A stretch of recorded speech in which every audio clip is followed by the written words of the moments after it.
Hi there, welcome back to English at Due Mission. আজ আমরা class নিব should এর উপর।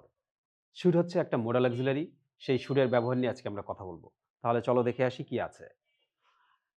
Should is mainly used to express duty, advice, probability, expectation and condition. অর্থাৎ কোনো দায়িত্ব, কোনো উপদেশ, কোনো সম্ভাবনা, কোনো প্রত্যাশা, কোনো অবস্থা বা শর্ত প্রকাশ করার জন্য আমরা শুড ব্যবহার করে থাকি। তাহলে অনেকগুলো কথা শুড ব্যবহার করা যায়। তাহলে এখন আমরা ওয়ান বাই ওয়ান দেখব যে কোন কোন ক্ষেত্রে কি কি অর্থে শুডের ব্যবহারটা আমরা করে থাকি। চলো। ফার্স্ট, অ্যাডভাইস বা সাজেশন, অর্থাৎ কোনো উপদেশ বা কোনো প্রস্তাব দেওয়ার ক্ষেত্রে আমরা শুড ব্যবহার করি। শুডের পরে ভার্বের বেস ফর্ম বসে। সবচেয়ে বেশি প্রচলিত ব্যবহার হচ্ছে কোনটা? এই অ্যাডভাইস এবং সাজেশনের ক্ষেত্রে। যেমন ইউ শুড স্টাডি রেগুলারলি। ইউটা সাবজেক্ট, ইউটা হচ্ছে আমার এখানে সাবজেক্ট, আর এই শুডটা হচ্ছে আমার মোডাল, আর এই স্টাডিটা হচ্ছে আমার মেইন ভার্ব, ভার্বের বেস ফর্ম। অর্থাৎ তোমার নিয়মিত পড়াশোনা করা উচিত, তার মানে কি? এটা কিন্তু আমি তাকে কি বলছি? সাজেস্ট করেছি, সাজেশন দিছি যে ইউ শুড স্টাডি রেগুলারলি। ঠিক আছে? আবার he should respect his parents. হিটা সাবজেক্ট, শুডটা হচ্ছে কি? মোডাল, আর রেসপেক্টটা হচ্ছে আমার ভার্ব ওয়ান অর্থাৎ মেইন ভার্ব। তাহলে এখানে তার বাবা মাকে সম্মান করা উচিত, তার মানে কি? ইট ইজ হিজ ডিউটি অথবা it is obligatory that he should respect his parents. বাবা মাকে শ্রদ্ধা করবে, এটা কিন্তু তার এক ধরনের দায়িত্ব, তার এক ধরনের দায়িত্ব। তাহলে এই ধরনের কথা আমরা কখন বলি? যখন উপদেশ দেই বা কোনো সাজেশন দেই তখন। তাহলে এখানেও শুড দ্বারা উপদেশ বা প্রস্তাব প্রকাশ পাচ্ছে, মানে অ্যাডভাইস বা suggestion. Duty or moral obligation, অর্থাৎ নৈতিক বা সামাজিক কোনো দায় দায়িত্ব যদি প্রকাশ করতে চাই, তাও আমরা এই শুডের মাধ্যমেই করতে পারি। যেমন we should help the poor, আমাদের উচিত গরিবদের সাহায্য করা। তাহলে এখানে উইটা হচ্ছে আমার সাবজেক্ট, আর শুডটা হচ্ছে আমার মডেল অক্সিলারি, আর হেল্পটা হচ্ছে আমার ভার্বের বেস ফর্ম বা ভার্ব ওয়ান, এখানে মেইন ভার্ব। ঠিক আছে? তাহলে আমাদের তা উচিত গরিবদের সাহায্য করা, অর্থাৎ আমাদের দরিদ্রদের সাহায্য করা উচিত। তাহলে এখানে উচিত তার মানে কি? It is our moral obligation বা ইট ইজ আওয়ার ডিউটি। এটা আমাদের দায়িত্ব, এটা আমাদের এক ধরনের নৈতিক দায়িত্ব, এটা আমাদের এক ধরনের নৈতিক বাধ্যকতা কি?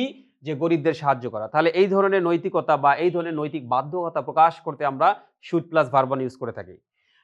Students should ওবে school rules, student যারা তাদের উচিত তাদের যে স্কুল রয়েছে সেই স্কুলের নিয়ম নীতি মান্য করা, মেনে চলা। তাহলে এখানেও কিন্তু দেখো আমরা কি কি কি বোঝাতে চেয়েছি এখানে, যে তাদের যে একটা দায়িত্ব সেই দায়িত্ব প্রকাশ করছি এই সুরের মাধ্যমে। আবার কি আছে? এটা আসলে এক ধরনের তাদের নৈতিক দায়িত্বই বলা যায়, কারণ স্কুলের নিয়ম নীতি ব্রেক করা কখনো ঠিক না। ঠিক আছে? তাহলে আমরা কি বলবো এটা দিয়ে? যে students should ওবে school rules, students বা শিক্ষার্থীদের স্কুলের নিয়ম মানা উচিত। এই যে মানা উচিত, এটা এক ধরনের মোরাল সেন্স বা ডিউটি, এটা আমরা প্রকাশ করতে চাচ্ছি এবং করেছিও এখানে। নেক্সট, প্রবাবিলিটি বা এক্সপেকটেশন, অর্থাৎ সম্ভাবনা বা কোনো প্রত্যাশা যদি আমরা প্রকাশ করতে চাই সেক্ষেত্রে আমরা শুড ব্যবহার করতে পারি। যেমন কিছু ঘটার সম্ভাবনা বা আশা রয়েছে সেটা প্রকাশ করতে। যেমন example, he should arrive by 5 PM, তার উচিত 5 PM এর ভিতরে, মানে অর্থাৎ 5টার মধ্যে পৌঁছানোর কথা। তার মানে কি আমাদের এক্সপেকটেশন আছে, মানে বা সম্ভাবনা আছে বা এক্সপেকটেশন আছে।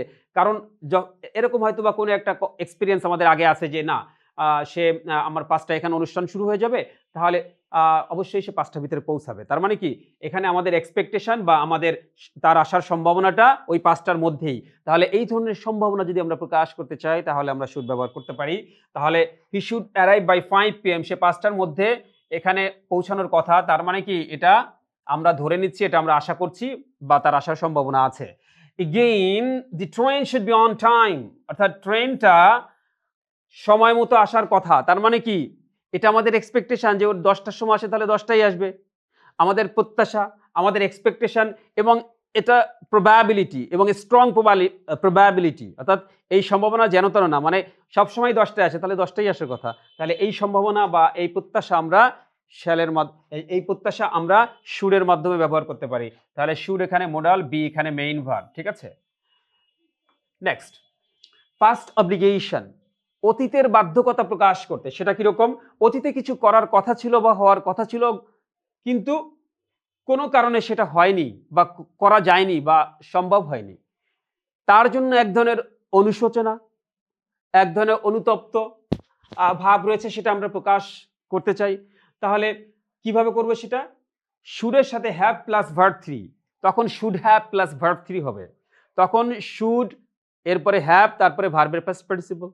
যেমন you should have told me earlier, মানে কি তোমার উচিত ছিল আমাকে আরো আগেভাগে বলা। তাহলে should এর সাথে have যুক্ত হয়েছে আর এইখানে verb 3 হয়েছে।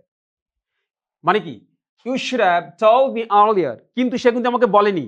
এইজন্য আগেভাগে বলা উচিত ছিল কিন্তু বলে নাই। এজন্য আমার কষ্ট হচ্ছে, আমার অনুশোচনা হচ্ছে, যে এজন্য আমি বলছি যে you should have told me earlier, আমাকে তোমার আগে বলা ছিল। অর্থাৎ সে বলার কথা উচিত ছিল কিন্তু সে আগে বলেনি। আবার she should have worked harder, subject should have, অনুশোচনা প্রকাশ পাচ্ছে। কারণ তার আরো আগে হার্ড ওয়ার্ক করার কথা ছিল কিন্তু সে হার্ড ওয়ার্ক করেনি। এখন সেই অনুশোচনা আমরা প্রকাশ করছি। she should have worked harder, কিন্তু সে আগেভাগে হার্ড ওয়ার্ক করা শুরু করেনি। এজন্য সে এখন অনুতপ্ত বা অনুশোচনা, আমরা এখন তার সম্পর্কে অনুশোচনা বা অনুতপ্ত ভাব প্রকাশ করছি।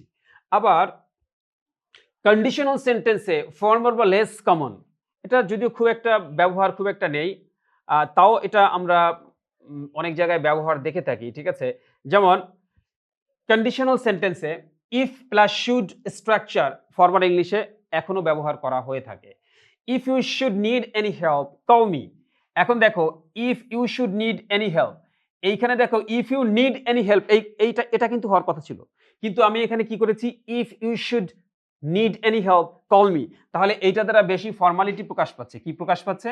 এখানে খুব একটা ফর্মাল একটা ভাব আছে, আনুষ্ঠানিকতা আছে। অর্থাৎ এটা না করলে হয়তো জিনিসটা ভালো হবে না, ভালো দেখাবে না বা কোনো এক ধরনের প্রবলেম হইতে পারে। এজন্য কি বলছে? If you should need any help, আমি তোমাকে ফর্মালি বলছি যে দেখো তুমি কিছু মনে করো না, যদি আগেভাগে আমার কোনো সাহায্যের দরকার হয় তাহলে আমাকে কিন্তু কল দিবে, তুমি কিছু মনে করো না। তাহলে আমি এই ফর্মালটা, অর্থাৎ এই যে ফর্মালি কাউকে কোনো কিছু বলছি খুব ভদ্রভাবে, সেটা আমি এই সুরের মাধ্যমে প্রকাশ করতে পারি ফার্স্ট কন্ডিশনালে। এখানে কিন্তু ইফ ইউ, এই সুরটা কিন্তু না হলেও হতো, if you need any help call me, এটা কিন্তু ঠিক ছিল। অথবা আরো একটা ইংলিশ, আরো একভাবে এটাকে ইফকে অমিট থেকে আমরা কি করতে পারি? শুড ব্যবহার করেও করতে পারি। এই শুড মানেই কিন্তু কন্ডিশনাল। একটা নতুন ইনফরমেশন, এটা মনে রেখো। শুড দিয়েও ইফ ব্যবহার না করে শুধু শুড ব্যবহার করেও কন্ডিশনাল শো করা যায়। যেমন should you need my help call me. এই should you need my help মানে হচ্ছে কি if you should need my help, অথবা if you need my help call me. তাহলে আমরা ইফ ইউ শুড ফার্স্ট কন্ডিশনালে প্রেজেন্ট ফর্ম ইউজ না করে should plus present form use করলে সেটা ফার্স্ট কন্ডিশনাল, আর সেখানে ফর্মালিটির ইস্যু আছে। আর এখানে ইফকে অমিট করে শুড ব্যবহার করেও সেই ফর্মালিটির ইস্যুটাকে আমরা প্রকাশ করতে পারি। অর্থাৎ এটা ফর্মাল একটা কন্ডিশনাল, ঠিক আছে? দেখো কিছু মনে করো না, কোনো কিছু ভাবার কিছু দরকার নাই। যদি আপনার দরকার হয় আমাকে ফোন দিবেন, কল দিবেন, ঠিক আছে?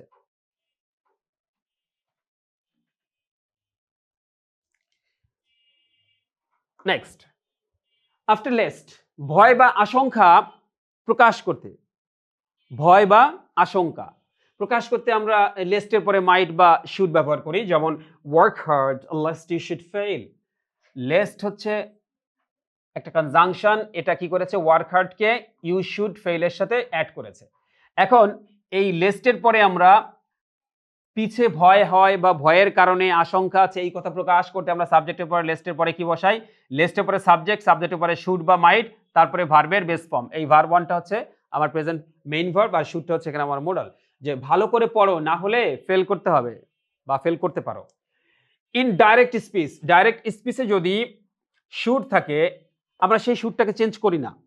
যেমন এক্ষেত্রে ought to should সাধারণত অপরিবর্তিত থাকে ন্যারেশনের ক্ষেত্রে। আমি আরেকটা ইনফরমেশন এখানে অ্যাড করলাম যে ইনডাইরেক্ট স্পিচে আমরা ডাইরেক্ট স্পিচে যে ought to বা should থাকে এটা আসলে চেঞ্জ করার কোনো দরকার নেই। যেমন ডাইরেক্ট ন্যারেশন বা ডাইরেক্ট স্পিচে he said you should obey your parents, এটা ইনভার্টেড কমার ভিতরে, এটা হচ্ছে আমার ডাইরেক্ট স্পিচ। এই ক্ষেত্রে যে শুড আছে এই শুডটা এখানে চেঞ্জ হবে না। তাহলে কি হলো? হি সেইড দ্যাট, ইউটা হচ্ছে শ্রোতা, শ্রোতা হচ্ছে এখানে আই, অর্থাৎ আই, লিসেনার হচ্ছে আই। এইখানে শুড কিন্তু আমরা চেঞ্জ করছি না। তাহলে কি হচ্ছে যে ডাইরেক্ট ন্যারেশনের যে শুড বা ওট টু থাকে সেটাকে আমরা চেঞ্জ করি না ইনডাইরেক্টে, ঠিক আছে? এটা একটা তোমার এই নিয়মটা তোমাদের ন্যারেশন যদি পড়ো তখন ভালো করে বুঝতে পারবে, ঠিক আছে? Emotional feeling, surprise, regret, anger, এটা আমরা কোনো বিস্ময়, অনুশোচনা বা রাগ বা বিরক্তি প্রকাশ করার ক্ষেত্রে সাধারণত সাহিত্যিক বা আনুষ্ঠানিক ব্যবহার, অর্থাৎ সাহিত্যিক কোনো লিটারেরি জানরার ক্ষেত্রে আমরা এটা ব্যবহার করে থাকি, অর্থাৎ সাহিত্যের ক্ষেত্রে আমরা এটা ব্যবহার দেখে থাকি। It is strange that she should behave like this, বা যেমন যে এটা অদ্ভুত যে সে এমন আচরণ করবে। তাহলে এখানে কিন্তু আমার কি বিস্ময়, সারপ্রাইজ প্রকাশ পাচ্ছে, এখানে রিগ্রেট প্রকাশ পাচ্ছে, এখানে অ্যাঙ্গার প্রকাশ পাচ্ছে। তাহলে এই রিগ্রেট সারপ্রাইজ মানে বিস্ময়, রিগ্রেট মানে অনুশোচনা, অ্যাঙ্গার মানে রাগ, এইগুলো প্রকাশ করার ক্ষেত্রে আমরা দ্যাটের পরে পরবর্তীতে শুড ব্যবহার করতে পারি। কিছু কথা এখানে আছে, ইম্পর্টেন্ট নোটস একটু মনে রেখো। সেই নোটসগুলো কি, যে should is not, should does not equal to must. Should আর মাস্ট কিন্তু এক না। মাস্ট হচ্ছে বাধ্যতামূলক, যেটা অবশ্যই পালন করতে হবে, আর শুড হচ্ছে নৈতিক বা উপদেশমূলক। মাস্ট বাধ্যকতামূলক, আর শুড হচ্ছে উপদেশ বা নৈতিক দায়িত্ব প্রকাশ করার ক্ষেত্রে। তাহলে দুটো কিন্তু একসাথ করে ফেলবে না, একটু পার্থক্য আছে। মাস্ট মানে অবশ্যই যেটা পালন করতে হবে, বাধ্যকতা, কম্পালসেশন আছে। আর শুড হচ্ছে কি, যেখানে উপদেশ বা নৈতিক দায়িত্ব, তুমি অনুসরণ করলেও ভালো, না করলেও ভালো, কিন্তু মাস্ট যখন, তখন অবশ্যই করতে হবে। একটা জিনিস মনে রেখো, নেগেটিভ ফর্মের ক্ষেত্রে আমরা শুড নট অথবা শুডন্ট ইউজ করি। যেমন ইউ শুড নট লাই, তোমার মিথ্যা বলা উচিত না, অথবা এটাকে আমরা কি বলতে পারি, ইউ শুডন্ট। তাহলে আমরা এখানে কোনটা ইউজ করব, শুডন্ট লাই নাকি শুড নট লাই? দুটোই কারেক্ট। তবে গ্রামারের ক্ষেত্রে একমাত্র ট্যাগ কোশ্চেন বা ইন্টারোগেটিভ ছাড়া অন্য কোনো ক্ষেত্রে, অ্যাসার্টিভের ক্ষেত্রে এই ফুল ফর্মটা লিখতে হয়, ইউ শুড নট লাই, তোমার মিথ্যা বলা উচিত নয়। আমার মনে হয় তোমরা সবাই বুঝতে পেরেছো। This is all about shall. I think বুঝতে পেরেছো। Thank you.